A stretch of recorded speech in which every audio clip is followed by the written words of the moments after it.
Okay, here's a look at the E-mini S&P for Tuesday, June the 29th, 2010. So at E-mini Day Trader, we always like to start with our market profiles, and each profile, like this, has its corresponding volume profile. This is what occurred overnight. This profile right here and its corresponding volume profile here is what occurred today during the regular trading hours, and this is what occurred yesterday. So we knew that if the market could get below 65, our next target was 48. If it could get below 48, the next target was 32. So the market came all the way down here and went through the next target lower early in the regular trading hours. You can see here that in the overnight session it opened here just more or less where it closed. Did have a bit of a rally in the early glowback session and then started to sell off pretty in a pretty good manner, breaking from the consolidation phase. So the type of selling that we had today was pretty strong, not surprisingly, once it broke, and so we had some good short trades today. Here's the regular uh, trading hours only profiles. We like to use those too. And here's our software, which really helps us identify our trades in real time. You can see these arrows here. These arrows are created at the end of the bar when a trade is triggered. So I've just identified 1, 2, 3, 4, 5 down arrows here. We had another couple of down arrows here, another couple of down arrows here. Now we did have some up arrows as well. We had a couple there, as you can see. So these were also trades that were triggered, or at least set up and triggered by the software.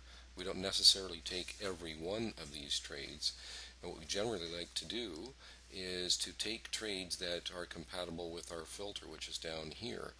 So you can see that we've got a red, dark red, a red, a gray, which is a neutral, and then we have green. We also have a dark green, which did not show up today. So if it's green, we want to be a buyer. If it's red or dark red, we want to be a seller. So you can see that this first trade that was triggered here produced this dashed horizontal red line, and that's our entry price. So not only does the arrow show the direction, the down, you can see every arrow also, you can see them a little bit better right here. They also show the exact price, and then the dotted line tells you, or doesn't tell you, but it displays it in a visual manner exactly where that trade should be entered. So the first trade that we were able to get on board today was this one right here, which was a nice short trade, uh, pretty early in the session, and that trade it did move a little over a point against us. Now today, with this kind of volatility, our position was actually reduced to 3/4 of a position, and we increased our stop just a little bit because of the increase in volatility today. So we only took 3 trades today, and each one of those trades was set up and entered with just 3/4 of a position. And our first objective in a case like that is 1 point for the first objective, 2 points for the second objective, and then we let our software dictate what we're going to do with the next one. So this is our first trade right here, and this trade did move in our direction 7 1/4 points, so it was a really nice trade. So easily reaching our first 2 objectives, and then a 5 point gain on our final partial or third contract in this case. Our next trade was right in here that we took, and this trade moved also in our favor 7.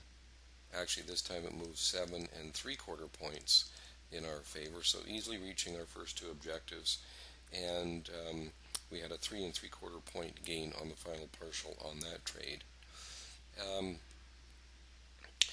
the market, and so you can see right here we also had, so this, in other words, this first signal up here was not, market did not bounce up to get us short. So that very first one you see up here, we weren't actually able to get on board that short trade there.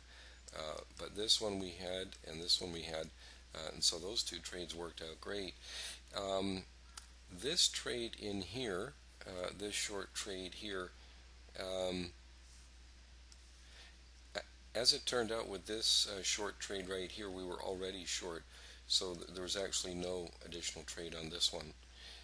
These two up arrows here, um, it, as it turned out, in both cases, by the time the second one was filled, or attempted to be filled, was over here, we were back into the gray territory, so there's no trade on that one.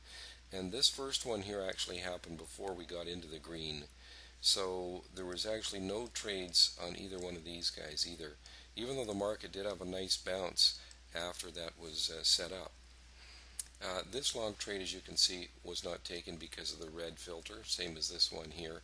Now, this was our third trade for the day over here, and the market bounced to here. We got in short and had a nice movement down. And that particular trade, third trade of the day, that one moved in our favor 5 3/4 points. So easily reaching our first two objectives. And also on that one, we had a gain of 3 3/4 points on the final partial. So those are now these other blue trades here obviously were not taken because we never did get back into green. We had a sliver of green here, but that was just after the cash close, which is too late for us to trade. So some really nice trades here today, and actually our profit today was really nice. Before commissions on trading 4 contracts was $1137.50. So you got to take into consideration that there would be 4 times 3, so we did have 12 contracts. So you multiply 12 times your commission cost, $4 or some odd, so let's say $50 in commission. So almost an $1,100 day today. So a nice day of trading. We were already alerted to the fact the market was likely to break. When it did break, it set up some really good trades in that direction. So what we're really looking at now going forward is if the market can hold that 39 area, that will certainly keep us on the strong bearish side. We have been testing a good support area around 32, and it did dip a little bit below that, but if the market can hold below 32, we're going to have another powerful leg down, and we'll just have to wait and see what happens there. With the next major support, it doesn't really come in until around about 900. So believe it or not, this puppy here really could sell off pretty dramatically over the next little bit. It certainly has that potential. But we want to monitor, see if it can stay below 39, and if it can stay below 32, those are good barriers of resistance. So thanks for taking the time to view the video. Any questions or comments, we always look forward to hearing from you. info@eminidaytrader is the best email address to reach us, and of course our telephone number is also on the website. So thanks for taking the time to view the video, and we'll see you again tomorrow.